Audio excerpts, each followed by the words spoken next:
Hello friends, आपका स्वागत है आपके अपने YouTube channel math master Kuldeep sir पर। और 24 तारीख का दूसरा महीना 2024 का एसएससी जीडी का जो आंसर की लोड किया है उसका मैं सॉल्यूशन करवाऊंगा। सबसे आसान अगर कोई एग्ज़ाम देखा जाए तो एसएससी जीडी का ही होता है। हाँ, इसमें जीके का लेवल ठीक रहता है, लेकिन अगर मैथ और रीजनिंग की कहा जाए ना तो इसका कोई लेवल नहीं रहता है। अगर आप मैथ अच्छे तरीके से पढ़ लेते हैं अपर लेवल तक तो मतलब कि 20 में 20 मैथ और 20 में 20 रीजनिंग आप कर सकते हैं। आप इसका प्रश्न अभी देखिएगा कि किस तरह से प्रश्न पूछे गए। एकदम लगता है कि बच्चे की तरह, मतलब कि एकदम बच्चा जैसा पूछा गया है, इस तरह से प्रश्न है 20 में 20। हाँ, एक दो प्रश्न ऐसे हैं कुछ लेवल का है, बाकी 18 प्रश्न ऐसे हैं जो बिल्कुल आसान है। आइए सोल्व करते हैं। 20 प्रश्न है और जो भी प्रश्न है वो आपके सामने दिखाई भी देगा। और अगर आपका कोई भी शिफ्ट अगर एग्ज़ाम हुआ है और आप सोचते हैं कि कोई प्रश्न गलत है, हम ऑब्जेक्शन रेज करें या ना करें, आप एसएससी जीडी का एग्ज़ाम दिए हैं तो मेरे व्हाट्सअप नंबर इसमें चैनल पर दिया हुआ, आप जाके सेंड करिए वहाँ पर। मैं आपको बता दूंगा कि हाँ, ये मैथ में आप ऑब्जेक्शन रेज कर सकते हैं। या आप अगर देखते हैं, अगर आप एग्ज़ाम दिए हैं तो आप अपने प्रश्न वाले जो भी प्रश्न है उसको आप सेंड कर दीजिए। आपका आईडी वाला जो भी है मैं उसको सोल्यूशन करवा दूंगा यूट्यूब पर। चलिए, पहला जो प्रश्न करा है, एक मेज में 8500, एक मेज जो है 8500 रुपया में खरीदी जाती है और 8000 रुपया में बेची जाती है, तो हानि प्रतिशत कितना होगा ये आपसे पूछा जा रहा। बताइए, तो क्या ये कोई लेवल है एग्जाम का? करा कि 8500 रुपया में खरीदेंगे और 8000 रुपया में बेचेगा, इसका मतलब आपसे प्रतिशत हानि पूछा है। तो हानि का प्रतिशत हानि बराबर होता है हानि गुने 100 बटा क्रय मूल्य। हानि कितने का रुपये का हुआ? 500 रुपया का हुआ है। और गुने कितना? 100। खरीदा कितना में? 8500 में खरीदा गया है। ये 2 जीरो से 2 जीरो काट दीजिए और 17 पचे 85, यानी 100 बटा 17 है। ये प्रतिशत हानि हुआ, लेकिन ऑप्शन में आपको पॉइंट में दिया गया तो 17 पचे 85, मतलब जिस ऑप्शन में 5 पॉइंट करके है और एक ही ऑप्शन ऐसा है जो 5 पॉइंट करके है, 5.88% की हानि होगी। अगर ऑप्शन भी इसने सेट करता, प्रश्न को इसी को टफ करता, तो 5.75, 5.875 इस तरह से करके देखता, 5.92, तो हाँ, ये प्रश्न कुछ ठीक ठाक रहते। ऐसे तो देखते ही बच्चे इसको बना देते। मात्र 10 सेकंड इसका समय लगता, इससे ज़्यादा नहीं लगता। अगला सवाल देखते हैं। खैर कोई बात नहीं, इसका कटअप जाने का ज़्यादा मकसद यही रहते हैं। इसका कटअप 75% ये सब चले जाते हैं। इसका भी कटअप जैसे अगर रेलवे पूछे जाते हैं या कोई अदर एग्ज़ाम पूछे जाते हैं तो इस तरह से प्रश्न नहीं रहते हैं। हाँ, 20 प्रश्न या 25 प्रश्न का मैथ है तो लगभग 5 प्रश्न आसान होते हैं, 8, 5, 10 प्रश्न, बाकी 15 प्रश्न में लेवल होते हैं। दूसरा प्रश्न में भी देखिए, दूसरा प्रश्न भी बिल्कुल आसान है। इसमें मात्र एक दो प्रश्न ऐसा है इस शिफ्ट में, ये 24 तारीख वाला में, कि ठीक ठाक उसका लेवल अच्छे है, वो प्रश्न सोचने लायक है। अगर P अनुपात Q का जो मान है वो 6:5 है, तो आपसे पूछा गया 6P + 5Q अनुपात 6P - 5Q। अच्छा, इसको इस तरह से लिखा हुआ 6P + 5Q और अनुपात लिखा हुआ 6P - 5Q लिखा हुआ। बाकी आपका मान दिए हुए हैं कि P अनुपात जो Q है वो कितना है? 6:5 है। इसका मतलब P का मान कितना है? 6 है और Q का मान कितना है? 5 है। ये तो समझ रहे होंगे, बस मान पुट करना है। अगर P के जगह पर 6 रखेंगे तो 36 होगा और +5 Q के जगह पर अगर हम 5 रखेंगे तो गुना करेंगे तो 25 होगा। इसके बाद में फिर P के मान 6 रखेंगे तो 36 होगा और Q का मान 5 रखेंगे तो कितना होगा? 25 होगा। अगर इसको ऐड किया जाए तो 6 5 11, 3 2 5 कितना? 6। अगर इसको घटाया जाए तो कितना बचेंगे? 1 और 3 में से 2 जाएगा कितना? 1, यानी 61:11 जिस ऑप्शन में है वो ऑप्शन क्या होंगे? सही होंगे, जो ऑप्शन नंबर कहाँ? 4 में दिया हुआ। तो आप देख रहे होंगे कि ये प्रश्न का लेवल किस तरह से है और एसएससी जीडी का है। ये प्रश्न सब सारे लेवल में ऐसे रहते हैं, कोई में आपको टफ नहीं मिलेगा। हाँ, एक आध शिफ्ट में टफ मिल जाए तो अलग बात है, नहीं तो सारे में टफ, सारे में ऐसा ही है। आप बताइए, अगर अच्छे लेवल से आप तैयारी कर लेते हैं और अगर आपकी हाइट है तो इसका मतलब है एसएससी जीडी आपका हो जाएगा। एक बार में नहीं, 2 बार में नहीं, तो 3-4 बार में निश्चित हो जाएंगे। तीसरा प्रश्न है, अनिल अपनी आय का 30% एक स्कूल को दान करता है और शेष 70% अपने बैंक में जमा करता है। मान लेते हैं कि अनिल का जो आय है वो, अनिल का आय कितना मान लेते हैं? 100 रुपया उसने कमाता है। ये मान लिए कि 100 रुपया उसने कमाया। 30% एक स्कूल में उसने दान कर दिया। अच्छा, इसका 30% दान किया, मतलब 30 रुपये इसने दान किया है, तो बताइए बचा कितना रुपया? 70 रुपया बचा। शेष का 70% अपने बैंक में, शेष यही ना है, उसने तो 30 रुपया दान कर दिया है, शेष 70 बचा। 70 का कहता है 70% अपने बैंक में जमा करता है, तो इसका 70% अगर बैंक में जमा करेगा तो कितना रुपया होगा? 49 रुपया होगा। यानी 49 रुपया बैंक में जमा किया। 49 रुपया कहाँ जमा किया? बैंक में। तो बाकी जो पैसा बचेगा वो कितना बचेगा? तो 70 में से 49 घटाइएगा तो कितना बचेगा? 21 बचेगा। कितना? 21 रुपया जमा करता है। उसके पास अभी 9,765 रुपया बचता है। अच्छा, ये बताइए, ये 30 रुपया दान किया था तो शेष 70 रुपया, फिर उसका 70% शेष का बैंक में जमा किया तो 49 रुपया, बाकी 21 रुपया बचा। यही तो 21 रुपया उसने बचाया, तो इसका तुलना इससे कर देंगे। और आपसे पूछा क्या कि बताइए अनिल की आय कितना, तो अनिल की आय निकालने के लिए कितना से गुना? 100 से गुना कर देंगे। अब आप ऑप्शन में भी देखिए ना, कि ऑप्शन में देखिए कि डबल जीरो ही तो कटने वाले नहीं है, इसके मतलब लास्ट में डबल जीरो जरूर आएंगे, आंसर में लास्ट में डबल जीरो जरूर आएगा। और 21 से ही बिल्कुल कट जाएंगे, पूरा पूरी कट जाएगा। और 21 से कितना बार में कटेगा? तो 21 चौके 84 होंगे, 4 आएगा। और 84 97 में से अगर आप 84 घटाते हैं तो 84 और 6 90, और 13 बचेगा। और इसके बाद में लास्ट में 6 है तो कितना बचेगा? 21 बचे, 21 छक्के 26 से 6 बार में, यानी 4 6 करके आएगा। और उसके बाद में फिर 5 बार में लगेगा, 21 बचे कितना? 105, यानी 46500 करके आंसर आएंगे। जो ऑप्शन नंबर कहाँ है? ऑप्शन नंबर 4 में है। तो बस कुछ भी नहीं है, मैथ बिल्कुल ही आसान है। इसमें आप 20 में 20 करिएगा आप अगर लास्ट तक ये देखिए वीडियो को, और किस तरह से पूछा गया।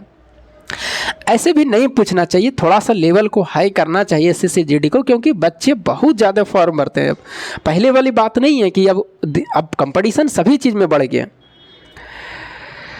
अगला कह रहा है, यदि रमन अपनी समान चाल की 30% चाल से यात्रा करता। देखिएगा, इस प्रश्न में आप ऑब्जेक्शन कर सकते हैं, जिसका भी एग्जाम 24 तारीख का है, 24 तारीख का 4th शिफ्ट में है, उसी का मैं सलूशन करवा रहा हूँ। तो 24 तारीख का जिसका भी एग्जाम हुआ होगा, 24 तारीख 2रा महीना 2024 का 4था शिफ्ट में, शाम वाले में, तो इस प्रश्न में आप ऑब्जेक्शन कर सकते हैं, क्योंकि इसका आंसर ऑप्शन में है ही नहीं। अब आप घींच तीर के आंसर लाइएगा, कभी इधर से कभी उधर से, तो उसका कोई मायने नहीं रखता है। इसका मतलब मैथ का आपको फिर नॉलेज सही से नहीं है। कितना बच्चा देखते ही कहता ना इसका ई आंसर हो गया। अरे भाई, उसको देखो तो पहले कहना क्या चाह रहा। यदि रमन अपनी समान चाल की 30% चाल से यात्रा करता है, मतलब उसकी अगर सामान्य चाल कहा जाए कि सामान्य चाल, तो उसकी सामान्य चाल अगर हम 100 मानते हैं तो उसने चला कितने से? तो चला है उसने 30% से, तो 30 लिखेंगे। 100 का 30% 30 होगा, 1 0 से कट जाएगा, मतलब 10 अनुपात कितना होगा? 3 होगा। ये चाल का अनुपात हो गया। अगर दूरी बराबर होता है तो समय का अनुपात हम लोग निकालते हैं तो चेंज हो जाता है, यानी 3 अनुपात कितना होगा? 10 होगा। जब इसने 30% चाल से चलता है तो 15 मिनट की देरी होती है। हम लोग भी देखते हैं कि जब इसने 15 मिनट की देरी कहा तो हम लोग में कितने मिनट की देरी हुई है? 7 मिनट की देरी है। आपसे पूछा क्या? लास्ट में देखिएगा, उसके द्वारा लिए जाने वाला समान समय कितना है। तो बताइए समान समय कौन होगा? यही ना होगा। अरे बाबू, समान चाल यहाँ मत लिखिए, मतलब समान चाल यहाँ 10 था, चला 30 से, समान समय चेंज हो जाएगा तो यहाँ 3 आएगा, तो समान समय पूछा तो कितना से गुना? 3 से। अब आप इसको नहीं काटिएगा, क्या ये कटेगा? नहीं कटेगा। इसका मतलब 45/7 इसका आंसर होना चाहिए। अगर हम पॉइंट में भी लाएंगे तो 6 पॉइंट करके कुछ आएंगे, ऐसा ऑप्शन में है ही नहीं कहीं पर। इसने ऑप्शन में 35 मिनट इसका करेक्ट आंसर दे रहा। और कितना बच्चा क्या करता है? 15/3 गुने 7 करके, और 3 × 5 = 15 और 7 × 5 = 35। बताओ बाबू, 35 तुम ला कैसे रहे हो? क्या कोई रूल है ऐसा? 15 की तुलना 3 से कहाँ से करिएगा? 15 की तुलना 3 का मतलब समान समय से कर रहे हैं आप, और 15 मिनट देरी से वो पहुँच रहा। हाँ, इस सवाल में अगर प्रश्न में थोड़ा सा यह मिस्टेक किया है, 30% कम चाल लिखता तो आंसर सही रहता। अगर 30% कम चाल लिखता ना, तो पहले का चाल 100, उसके बाद में 70 होता, तो 10 अनुपात कितना? 7। चेंज करते हैं तो 7/10 ये समय हो जाता। अब यहाँ से देखिए कितना लेट पहुँचा? 3 मिनट। किताब कहा 15 मिनट, हम लोग कहेंगे 3 मीटर। समान समय निकालेंगे तो कितना से? 7 से, तो 3 × 5 = 15, 7 × 5 = 35। अगर ये क्वेश्चन में लिखता 30% कम चाल से, तो इसका आंसर बिल्कुल सही था, 35 मिनट। तो आप जो भी एग्ज़ाम इसमें दिए होंगे 24 तारीख में, तो आप इस पर ऑब्जेक्शन कर सकते हैं। आगे बढ़े।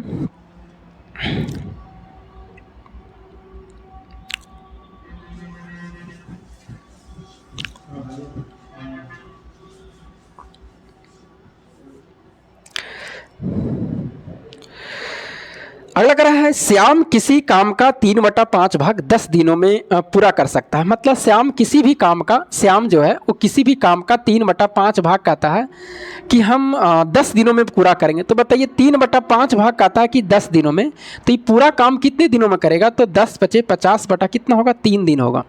इसको तिरछा अगर वो ऊपर ऊपर कटता तो काट देते हैं, नहीं कट रहा तो 10 × 50 और 3 नीचे आ जाएगा। मतलब कि पूरा काम अगर श्याम करेगा तो 50/3 दिन में करेगा। अब इसको मिटा देते हैं। अभी 50/3 कहाँ से आएगा? तो इसका मतलब बेसिक आपका फिर सही नहीं है, फिर बेसिक आपको पढ़ना पड़ेगा। उसके बाद में लिखा राखी श्याम से 1.5 गुना कुशल है। अब देखिए इसने कहा राखी जो है वो श्याम से, राखी जो है वो श्याम से 1.5 गुना कुशल है। राखी श्याम से 1.5 गुना, मतलब 1.5 होगा तो ये 1 होगा, 1.5 गुना हो गया। पॉइंट हटाएंगे तो यहाँ 0 आएगा, यानी 5 या 15, 5 दूना कितना? 10। कुशल का मतलब ये क्षमता का अनुपात है। अगर आप इसका समय निकालना चाहते हैं तो चेंज हो जाता है, 2 अनुपात कितना? 3 होता है।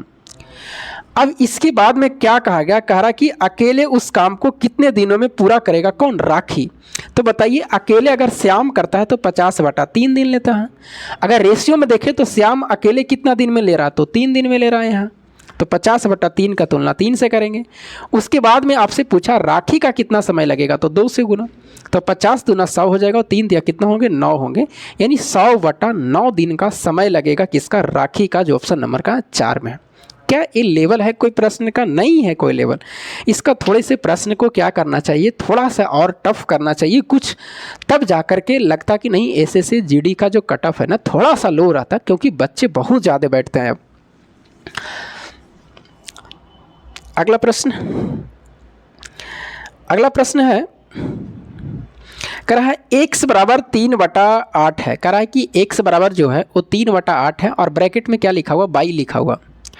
उसके बाद में करा कि बाई बराबर जो है वो 3/4 है और ब्रैकेट में करके जेड लिखा हुआ। तो आपसे पूछा जा रहा है कि x/z का अनुपात क्या होगा? बस कुछ नहीं करना, इसको बताइए ये बाई जो है गुना ऊपर में है, इसका मतलब 8x बराबर क्या लिखा हुआ? 3y लिखा हुआ। यहाँ से x अनुपात बाई निकालेंगे तो 3/8 आएगा। ये जेड इसमें गुना है तो ये 4y बराबर 3z लिखा हुआ है। यहाँ से बाई अनुपात जेड निकालेंगे तो 3/4 निकलेगा। अब आपसे पूछा है बताइए x अनुपात बाई अनुपात जेड, मतलब x अनुपात बाई का मान 3/8 है, बाई अनुपात जेड का मान 3 कितना है? 4 है। आपसे पूछा गया है x अनुपात बाई अनुपात जेड का। बनाने का बहुत तरीका है। यहाँ देखिए बाई और बाई दोनों सेम है, इसका मतलब दोनों जगह मान सेम होना चाहिए। तो बाई का मान यहाँ देखा जाए तो 8 है और यहाँ मान 3 है। सेम नहीं है तो सेम करने के लिए यहाँ 3 से गुना और यहाँ कितना से गुना? 8 से। अब सेम हो गया तो बिल्कुल निकालिए, मतलब x का मान निकालना तो 3 दिया कितना होंगे? 9 होंगे। बाई का मान निकालना तो 8 दिया 24 होंगे और जेड का मान यहाँ से निकलेगा तो 8 चौके कितना होंगे? 32 होंगे। यही आपका क्या होंगे? आंसर होंगे 9:24:32 होंगे, जो ऑप्शन नंबर कहाँ है? ऑप्शन नंबर आपको 2 में दिया हुआ। आगे बढ़े, कोई लेवल प्रश्न का नहीं है, सारे प्रश्न ही ऐसे हैं, बस 1 या 2 प्रश्न ऐसे हैं कि ठीक ठाक है जो आगे आपको मिलेगा। अगला है करब, देखिए ना बोर्डमास भी जो पूछा है ना कैलकुलेशन का, वो भी बिल्कुल आसान पूछा है। क्या पूछ रहा? करा कि 625/125 ऑफ 45/225 प्लस 256/64 भागा 56/196। क्या ये नहीं बनेंगे? बिल्कुल बन जाएंगे। क्या इसमें दिमाग लगाना है? जहाँ ऑफ लिखा हुआ पहले उसको काम कर देना है, उसके बाद में फिर भागा वाला काम करना है, फिर जोड़ देना है, तो इसको आपको बन जाएंगे। आप कैलकुलेशन कर लीजिएगा और इसका आंसर ऑप्शन नंबर 2 में है, जो 15 आएंगे इसका। आगे बढ़े, आगे कह रहा है कि अगला जो प्रश्न है, एक कंपनी में 8 कर्मचारियों को औसत वेतन जो है 6,000 रुपया, वो डॉलर का साइन दिया, वो उससे कोई मतलब नहीं है। मतलब एक मतलब विभाग में जो भी कंपनी में कहिए 8 कर्मचारी का औसत वेतन 6,000 रुपया है। कितना? 6,000 रुपया है। उसके बाद में कह रहा पहले 4 कर्मचारियों का 5500 है, पहले 4 कर्मचारी का 5500 वेतन है, ठीक है। और अगले 2 कर्मचारी का जो वेतन है वो कितना दिया हुआ? तो 7,000 रुपया दिया हुआ है। डाटा भी दिया है ना, देखिए ना कैसा कैसा दिया, डाटा भी इतना आसान दिया कि मत पूछिए। कंपनी के औसत वेतन को बनाए रखने के लिए शेष 2 कर्मचारी का औसत वेतन कितना है। अगर इस प्रश्न को टफ भी करना रहता, थोड़ा सा डाटा चेंज कर देता, 725, 7225 इस तरह से करके लिखता, तो उसको गुना उना करने में टाइम लगता। अब देखिए ना, 8 व्यक्तियों का जो औसत वेतन है वो कितना है, 6000 है। तो बताइए अगर हम इसको गुना करेंगे तो कितना होगा, इसको हम अगर गुना करें तो गुना करेंगे तो कितना होंगे, 8 छक्का 48,000 होगा। मतलब 8 व्यक्तियों का जो औसत टोटल योग होगा, पैसा जो होंगे 48,000 होंगे। वो डॉलर से कोई मतलब नहीं, साइन से 4 से गुना करेंगे, 00 लास्ट में, 5 चौके 20 और 5 चौके 20 और 2 कितना होंगे 22, यहाँ 22,000 और यहाँ कितना 14,000। अभी आपसे पूछा गया शेष 2 व्यक्ति का, जरा दिमाग लगाइए बाबू कि शेष 2 व्यक्ति का आपसे औसत पूछा गया, योग नहीं पूछा गया, औसत पूछा गया कि शेष 2 व्यक्ति का औसत वेतन कितना होगा। अगर योग निकल जाएगा 2 से डिवाइड कर देंगे। टोटल 8 व्यक्ति का 48,000 है, जिसमें से 4 और 2 6 व्यक्ति का 22,000 और 14,000 जोड़ देते हैं, तो 22 और 10 32 और 4 36 होगा। मतलब 36 अगर हम इसमें से घटा देंगे तो कितना बचेगा 12,000, यानी 12,000 यही दोनों व्यक्ति का क्या है, योग है। औसत पूछा है तो 12,000 में से 2 से भागा दे देंगे तो कितना हो जाएंगे 6,000। यही 2 व्यक्तियों का क्या है, औसत है 6,000, जो ऑप्शन नंबर कहाँ 1 में है। कलम नहीं लगाते, सिर्फ स्क्रीन पर देखते रहते हैं, और जितना भी अभी प्रश्न बताए हैं मैंने कलम नहीं लगाता, इसको टिक कर देता और एक भी गलत नहीं होता, कलम तक नहीं लगाते, क्योंकि ऐसा डाटा ही दिया गया, ऐसा क्वेश्चन ही दिया गया कि आपको कलम लगाने की ज़रूरत नहीं पड़ता। इसमें ये 20 प्रश्न होते हैं जो मुश्किल से आप 8 से 9 मिनट में बना सकते हैं। इसमें जीडी वाले, एसएससी जीडी वाले में, मैथ का मैं बता रहा हूँ आपको। अगला चला जाए। यदि किसी वस्तु का अंकित मूल्य 2500 रुपया है और उसका विक्रय मूल्य 2000 रुपया है तो छूट प्रतिशत कितना है। क्या परत एक कोई प्रश्न का लेवल है, करा कि 2500 रुपया अंकित मूल्य है, 2000 रुपया उसने बेच दिया, तो छूट प्रतिशत, तो छूट कितना मिला है, तो छूट मिला है 500, तो छूट गुने 100 और बटा कौन सा अंकित मूल्य, काट छाट करेंगे आपका आंसर आ जाएंगे। क्या है ये प्रश्न, ऑप्शन आपका 20% इसका आंसर होंगे। आगे बढ़ें, इस समय कोई टाइम वेस्ट नहीं करना है, हम आपको सिर्फ ये बताना चाह रहे हैं कि कम से कम एक वो आप देख लीजिए कोई भी कि किस तरह से जीडी में प्रश्न पूछे जाते हैं। अगर अच्छी लेवल का आप तैयारी कर लेते हैं तो ऐसे जीडी आपका निश्चित हो जाएंगे। बस थोड़ा सा हिंदी आपको ध्यान देना, रीजनिंग में भी यही हाल है, रीजनिंग में भी कोई टफ प्रश्न नहीं है, ये तो बन जाएंगे। पिछले साल नील ने 2 घड़ियाँ खरीदी, इस साल उसने 15,000 रुपया प्रति घड़ी। हाँ, ये प्रश्न बहुत ही अच्छा, बस इस शिफ्ट में यही प्रश्न अच्छे हैं। आप इसमें रोक करके, वीडियो रोक करके आप बनाइएगा कि आपका आंसर आते हैं या नहीं आते हैं। पिछले साल नील ने 2 घड़ियाँ खरीदी, इस साल उसने 15,000 रुपये प्रति घड़ी की दर से दोनों घड़ी बेच दिया। मतलब अगर विक्रय मूल्य किया जाए ना, विक्रय मूल्य कहा जाए तो पहली घड़ी और दूसरी घड़ी, इसने पहली घड़ी को भी 15,000 में बेचा है और दूसरी घड़ी को भी कितना में बेचा, 15,000 में बेचा। एक घड़ी पर उसे 25% का लाभ हुआ, मतलब पहली घड़ी को मान लेते हैं कि इस पर 25% का लाभ का मतलब प्लस लिख देते हैं। दूसरी घड़ी पर उसे 1% की हानि हो गई, हानि का मतलब माइनस लिख देते हैं यहाँ पर। दूसरी घड़ी पर 1% की हानि हुई है। यदि उसका निवल हानि 2000 रुपया, एक शुद्ध हिंदी लिखा हुआ निवल हानि, इसी को समझना है। ये निवल हानि क्या है कि निवल हानि उसे कितना हुआ, 2000 रुपया का हुआ। तो आपसे पूछा गया कि x का मान क्या है, ये आपसे पूछा गया है कि बताइए x का मान क्या है। अब जरा देखिएगा, यही आपका प्रश्न, इसमें एक प्रश्न था जो बहुत ही अच्छे था। उसने क्या किया कि दोनों घड़ी को 15,000 में बेच दिया और एक पर 25% के लाभ और एक को 1% की हानि हुई, और बाद में उसे पता चला कि निवल हानि 2000 रुपया। ये जो निवल हानि होता है ना, ये दोनों को बाद में कैलकुलेशन करने के बाद में जो पैसा बचा है वो निवल हानि 2000 रुपया। यही मेन शुद्ध हिंदी लिखा हुआ। निवल हानि का मतलब होता है, कहीं भी अगर आपसे ऐसा प्रश्न पूछा जाए तो निवल हानि का मतलब होता है जैसे कोई एक वस्तु बेचे, कोई 2 वस्तु बेचे, कोई 3 वस्तु भी बेच सकता है। तो तीनों वस्तुओं को तीनों वस्तुओं को बेचने के बाद में कह रहा, तीनों वस्तुओं को बेचने के बाद में उसे क्या हो गया, हानि हो गया। कितने का, 2000 रुपया का। ये तो यहाँ आपको तो पता चल रहा है कि सर इस पर 25% का लाभ, इस पर कुछ हानि हुई है, तो ये दोनों को मिला के कह रहा है कि हमें निवल हानि हो गया, हमें फायदा नहीं हुआ। ये दोनों को मिला करके लास्ट में हमें भी 2000 रुपया का हानि हो गया, ये होता है निवल हानि। अगर 3 वस्तु रहता तो तीनों को पहले बेच देता, हो सकता है 2 पर लाभ हो जाए और एक ऊपर ज़्यादा हानि हो जाए, तो पूरा ले डूब के बैठ जाए और लास्ट में पूछे कि निवल हानि हो गया। इसका मतलब कि जितना सामान है वो पूरा बेच देगा, तब लास्ट में जो पैसा बचेगा उसी को निवल हानि कहते हैं। तो ये 2,000 रुपये उसे निवल हानि हो गया। जब बताइए 2,000 रुपये उसे निवल हानि हो गया, तो अब इसमें आपको क्या करना है कि जरा 15,000 रुपये में बेचा है, यहाँ से क्रय मूल्य निकालते हैं।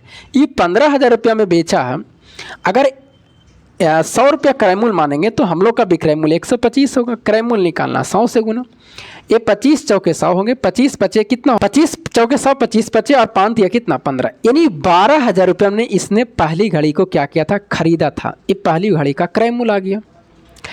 इसका मतलब यहाँ से लाभ उसको हुआ था कितना था, यहाँ से लाभ उसको हुआ था 3,000 रुपये का क्या हुआ था, लाभ हुआ था। आप जरा दिमाग लगाइए, यानी यहाँ जो क्रय मूल्य होगा बाबू, यहाँ जो क्रय मूल्य कितना होगा, जरा दिमाग लगाइए। इसने यहाँ 3,000 रुपया लाभ कमाया, जैसे ही पहली घड़ी बेच दिया तो उसको पूरी खुश हो गया कि मैंने 3,000 रुपया लाभ कमा लिया पहली घड़ी से। लेकिन जैसे ही अगला घड़ी बेचता है तो उसको निवल हानि 2,000 रुपया हो जाता है।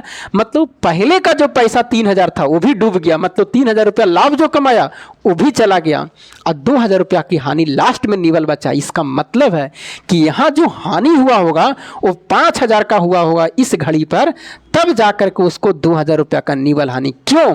क्योंकि जब यहाँ 5,000 रुपया का हानि होगा तो 3,000 रुपया लाभ हुआ था तो मैनेज हो जाएगा और 2,000 रुपया उसका बच जाएगा, वही निवल हानि होगा। इसका मतलब इस घड़ी पर उसे 5,000 रुपया की हानि हुई है। 15,000 में बेचा, इसका मतलब खरीदा कितना होगा, 20,000 में। यही मेन इसका कॉन्सेप्ट था। यहाँ पर फिर से समझ लीजिए, निवल हानि 2,000 रुपया, पहली घड़ी पर उसने जब बेचा 15,000 में तो उसका क्रय मूल्य कितना आया, 25% के लाभ पर क्रय मूल्य 12,000, मतलब बेचा 15,000 में, क्रय मूल्य था 12,000, 3,000 रुपया का लाभ हुआ। लेकिन जैसे ही दूसरा घड़ी बेचता है 15,000 में तो उसे निवल हानि 2,000 रुपया होता है।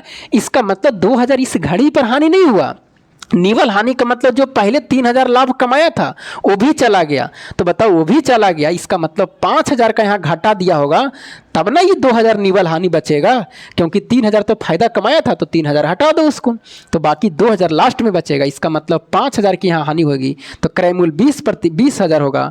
प्रतिशत हानि पूछा गया है तो निकालेंगे हानि 5,000 गुने 100 और क्रय मूल्य कितना है 20,000। ये 3 0 से 3 0 कट जाएगा, 20 पचे 100 कट जाएगा और 25 5 पचे कितना 25%। यही सबसे अच्छे प्रश्न इस शिफ्ट में था जो ऑप्शन नंबर आपको कहाँ है 3 में दिया गया। यही अच्छे प्रश्न थे सिर्फ, बाकी अब जितने भी सारे आगे प्रश्न है ना वो बिल्कुल ही आसान है। जैसे आप देख रहे हैं पहले प्रश्न देखें उसी तरह से है, बस कोई झोल झाल नहीं है। हाँ, ये प्रश्न अच्छे लेवल के था। ऐसे ऐसे कम से कम 6-7 प्रश्न रहता ना तो एग्जाम का लेवल अच्छा हो जाता, क्योंकि समय कम रहती है, बच्चे कोई नहीं बना पाते हैं, जो अच्छे रहते हैं वो बना पाते हैं। अगला है, एक शर्ट का अंकित मूल्य उसके क्रय मूल्य से दोगुना है तो 20% लाभ प्राप्त करने के लिए उसे कितना प्राप्त करने के लिए छूट प्रतिशत कितना होगा। एक शर्ट का जो अंकित मूल्य है, एक शर्ट का जो अंकित मूल्य का रहा वो क्रय मूल्य से दुगना है। क्रय मूल्य से क्या दुगना, अगर क्रय मूल्य 1 रुपया होगा तो अंकित मूल्य 2 रुपया होगा। इसको आप 100-200 कर सकते हैं क्योंकि आगे आपको प्रतिशत निकालने में आसान होगा। 20% लाभ प्राप्त करने के लिए छूट प्रतिशत कितना होगा। 20% लाभ के मतलब खरीदा 100 में और 20% अगर लाभ चाहिए तो कितना में बेचना चाहिए, 120 रुपया में बेचना चाहिए। तो अभी बताओ बाबू, 200 रुपया अंकित मूल्य है, 120 रुपया में बेचेगा तो कितना छूट देगा, 80 रुपया का छोड़ देगा तब ना होगा, यानी 80 रुपया के इस पर छोड़ देना चाहिए। प्रतिशत में पूछा है 80 गुने 100 और 80 गुने 100 और बटा कितना 200 रुपया, कितना 200 काट दीजिए। 20 चौके 80, 20 पचे 100, 20 चौके 80, सब 20 दहा के 200 और 10 दहा के कितना 100 और 10 चौके कितना 40, यानी 40% को उसे छूट देना चाहिए जो ऑप्शन नंबर कहाँ 1 में है। तो इस प्रश्न में कोई जान नहीं है आपको आगे, बस हमने बताया ना कि एक ही प्रश्न ऐसा इसमें है जो अच्छे लेवल का था जो मैंने आपको बताया। इसके पीछे किसी संख्या में 28% की वृद्धि करने पर परिणाम 320 होता है तो वह संख्या क्या है। तो हम लोग संख्या 100 मानेंगे तो 320 का तुलना 128 से गुने क्या कर देंगे 100 कर देंगे, काट छट करेंगे, आंसर आ जाएगा 320 बटा 128 गुने 100। ये सब माइंड में ही कैलकुलेशन करना। 60 मीटर लंबे एक बिजली के तार को 5-5 मीटर के बराबर खंडे में काटा जाता है तो खंडों की संख्या क्या होंगे। तो बताओ बाबू 12 पचे 60 होगा।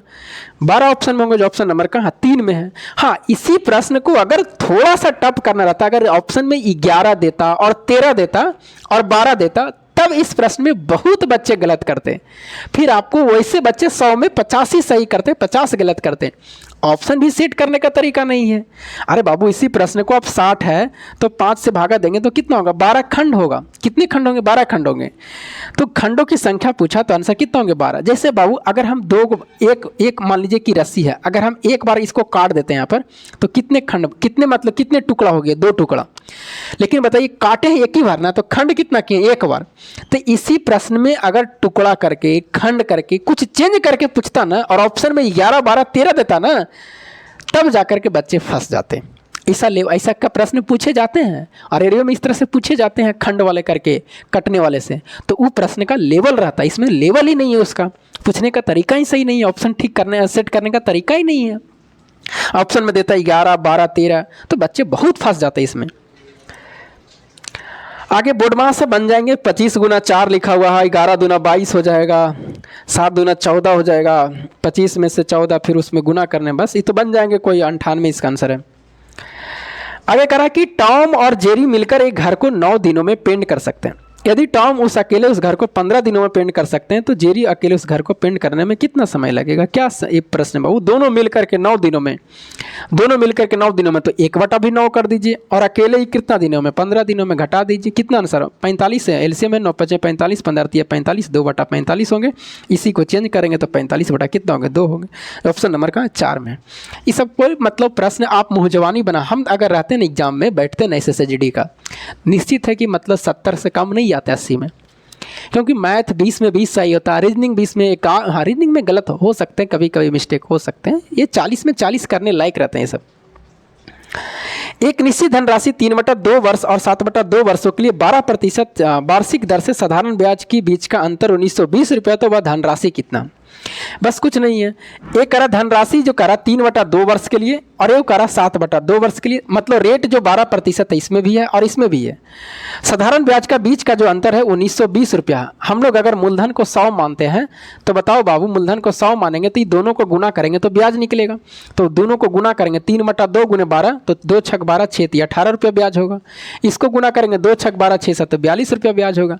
अंतर करेंगे तो कितना होगा? 42 में से 18 जाएगा तो 12 में से 8 जाएगा 4 और 3 में से 1 जाएगा कितना? 2। उसके बाद में मूलधन पूछा गया तो मूलधन कितना? 100 से 24 8 192 यानी 8000 रुपये आंसर होंगे, जो ऑप्शन नंबर कहाँ है? 1 में दिया हुआ। इस समय हम कलम भी नहीं लगाते, डायरेक्ट गुना कर देते, इस सब में माइंड से कर देते, सिर्फ स्क्रीन को देखते और टिक करते चल जाते। करा 5 क्रमागत विषम संख्याओं का औसत 21 है। हाँ, ये वाले बच्चे में जो पहला हम 2 3 4 चौथा प्रश्न बताए थे उसमें जो मिस्टेक लिखा गया है उसमें बच्चे टाइम दिए होंगे ना तो फंस गए होंगे कितना, क्योंकि उसमें ऑप्शन ही नहीं है। अब ज़बरदस्ती कोई टिक कर दे तो उसका तो कोई बात ही नहीं है। तो इसमें बच्चे थोड़ा सा कुछ उलझे होंगे। एक प्रश्न इसमें मैथ का गलत बिल्कुल है। अब उसमें समय देगा बच्चे जो अच्छे मतलब कि बच्चे बना रहे होंगे कॉन्सेप्ट से, तो उसको लगेगा कि यार हमने आंसर जो ला रहा है उसमें है ही नहीं, किस तरह से आंसर टिक करें। तो इसमें बच्चे कोई फंसे भी होंगे, क्योंकि इसमें चौथे नंबर पर जो बच्चे उसका शुरू वाला वो प्रश्न आ गया होगा तो घबरा जाएंगे वो, क्योंकि उसमें ऑप्शन ही नहीं है। 5 क्रमागत विषम संख्याओं का औसत 21 है। इन 5 संख्याओं में सबसे बड़ी संख्या ABCD कोई संख्या मान लीजिए ना 5 को, औसत बीच में होता है 21 है। सबसे बड़ी संख्या यहाँ से पूछा जा रहा। क्रमागत विषम संख्या तो 2 2 बढ़ाइए तो यहाँ 23 होगा, यहाँ 25 होगा। कितना? 25 होगा, जो ऑप्शन 25 आंसर होना चाहिए, जो ऑप्शन नंबर कहाँ? 1 में है। अभी सब जिसका नहीं समझ में आ रहा इसका मतलब कॉन्सेप्ट आपको सब पढ़ना पड़ेगा, तब जाकर के पता चलेंगे। एक घनाकार कमरे में रखी जा सकने वाली सबसे लंबी छड़ की लंबाई 8√3 सेंटीमीटर है, तो घन का आयतन क्या होंगे? सबसे लंबी छड़ होता है जो घन का विकर्ण होता है, और घन का जो विकर्ण दिया वो कितना है? 8√3 है। हम लोग जानते हैं √3 गुने भुजा ए मान लेते हैं, 8√3 होगा। एक कट जाएंगे, ए का मान 8 जाएंगे। आयतन पूछा जा रहा है तो 8 का क्यू कर दीजिए, यही आपको वॉल्यूम हो जाएंगे। कितना होंगे? 512 आंसर होंगे, जो ऑप्शन नंबर का 3 में दिया हुआ। कोई लेवल नहीं है। आगे 20 नंबर तो आपको बोर्डमास ही तो ऐसे ही बन जाएंगे। 3 दूना 6 5 20 और 5 2 7 आंसर होंगे। एक चक्रवृद्धि ब्याज का देख लीजिए, 17,000 रुपया को 22% वार्षिक दर पर, ये भी लेवल कुछ ठीक था। 17,000 रुपया को 22% वार्षिक दर पर, मतलब इसका जो रेट दिया हुआ 22% वार्षिक दर पर, 1 वर्ष के लिए चक्रवृद्धि ब्याज वार्षिक रूप से संयोजित होती है, ऋण पर दिए जाते हैं। यदि ब्याज अर्धवार्षिक रूप से संयोजित किया जाए तो कितना अधिक ब्याज प्राप्त होगा, ये आपसे पूछा। ये लेवल ठीक था। कर इसमें 2 गो है, एक आपको चक्रवृद्धि ब्याज पर लग रहा जो पैसा है, रेट यहाँ भी 22% है, यहाँ भी 22%, लेकिन यहाँ कह रहा कि वार्षिक लगेगा और यहाँ लगेगा अर्धवार्षिक लगेगा, बस अंतर यही है, अर्धवार्षिक लगेगा। दोनों का पूछा जा रहा है कि बताइए तो कितना अधिक ब्याज प्राप्त होगा, मतलब यहाँ का ब्याज और यहाँ का ब्याज से कितना अधिक मिलेगा, ये आपसे पूछा जा रहा। तो इसमें आपको क्या करना, समय कितना दिया, तो समय 1 वर्ष दिया, यहाँ भी 1 वर्ष है और यहाँ भी क्या 1 वर्ष दिया, लेकिन ध्यान रखिएगा इसमें तो निकल जाएगा 22% मात्र, इसका निकाल दीजिए ना, यहाँ से CI निकल जाएगा। तो यहाँ से एक, क्योंकि 1 ही वर्ष है तो 22% निकालेंगे तो कितना होगा, 2 अंक के बाद पॉइंट बैठाएंगे तो 1% होगा 170 रुपया। तो 22 गुने कर दीजिए कितना 170, यही आपका हो जाएगा इसका चक्रवृद्धि ब्याज। 17 दूनी 0 लास्ट में, 17 दूनी 34 और 17 दूनी 34 और 3 कितना होगा 3740 आएगा यहाँ से। लेकिन यहाँ कह रहा है कि अर्धवार्षिक, तो इसमें रेट में भागा दीजिए तो कितना हो जाएगा 11% होगा। समय में गुना करिए तो कितना, क्योंकि दो अर्धवार्षिक मतलब 1 साल में 2 बार, तो दर में भागा होता है, समय में गुना, तो टाइम कितना हो गया 2 वर्ष।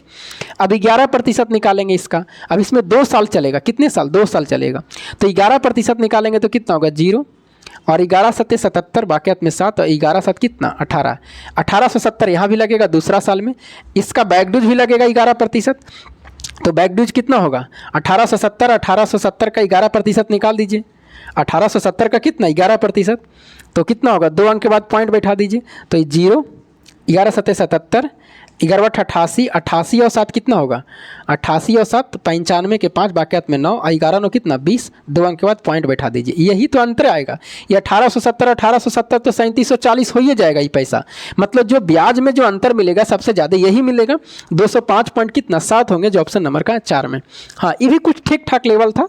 तो इसमें 2 प्रश्न अच्छे थे, 20 प्रश्न में से इस शिफ्ट में 2 प्रश्न अच्छे थे, बाकी 18 प्रश्न बिल्कुल ईजी थे और कोई भी गलत प्रश्न करने वाले नहीं थे। तो एसएससी जीडी में अगर लेवल देखा जाए तो बिल्कुल लो रहते हैं, आप कोई भी शिफ्ट में दिए होंगे तो कोई शिफ्ट हार्ड नहीं है, एक आध शिफ्ट हो सकते हैं वैसा 2 शिफ्ट, बाकी सारे शिफ्ट अच्छे हैं। मतलब कि अगर जिसका भी 60 प्लस है, 62 63 64 नंबर ये सब तरह है तो मतलब चांस बनता है कि हो जाएंगे, ऐसा नहीं कि नहीं होंगे, क्योंकि बहुत सारे बच्चे छटेंगे भी। तो इसका लेवल बिल्कुल, अगर अच्छे लेवल की तैयारी अगर रेलवे का आप कर लेते हैं, एसएससी का तैयारी कर लेते हैं या कोई और अलग कंपटीशन का आप तैयारी कर लेते हैं, अब कोई बच्चा बताइए हाइट उसका है और एसएससी जीडी के ही प्रश्न सिर्फ देख रहे हैं तो उसको बेवकूफ़ी है। आप अच्छे लेवल का तैयारी कर लीजिए, आपका आराम से बन जाएंगे, इसमें कोई दिक्कत नहीं है। हाँ, किसी का जल्दीबाजी 1 ही बार में हो जाते हैं, किसी को 2 अटेम्प्ट में, किसी को 4-5 अटेम्प्ट में होते हैं, तो आपको हताश नहीं होना, कभी ना कहीं आपको जॉब लग जाएंगे। और इसका कोई लेवल नहीं है मैथ का, बिल्कुल ही आसान लेवल है। फिर मिलेंगे आपको अगले वीडियो में। अगर थोड़ा सा भी अच्छा लगता है और किसी के पास में अगर एग्ज़ाम दिए हैं तो आप अपना भेज सकते हैं मेरे व्हाट्सएप पर, चैनल पर दिया हुआ, मैं आपको सोल्यूशन उसको करवा दूँगा। तब तक के लिए जय हिंद।